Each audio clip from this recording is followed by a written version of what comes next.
Hi అండి. ఇంకొక మాట చెప్తా. ఈ ఈ చీరనైతే అందరికీ తెలిసే ఇందిరమ్మ చీర. అయ్యో, ఇంత కొత్తది ఏంటి కట్టుకున్నావు, రంగుల పండుగ కదా రంగు పోతారంట అన్నారు. అంటే నేనేమన్నా గుర్తేనా? ఇది ఉచితంగా వచ్చింది. ఖరాబ్ అయినా పరకు పడదు, మంచిగున్నా పరకు పడదు.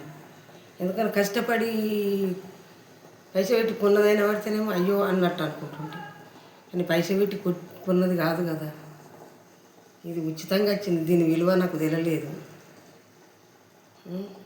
ఉచితంగా వచ్చిన వస్తువు ఏదే కానీ, పైసనే కానీ ఫలమే కానీ ఏదే కానీ ఉచితంగా వచ్చింది, దాని విలువ మనకు తెలియదు.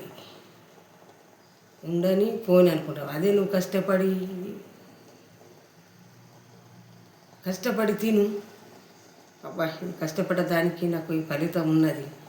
కష్టపడడానికి భయం ఎక్కువ ఉంటుంది, కష్టపడడానికి భయం ఎక్కువ ఉండదు. అవునా కాదా?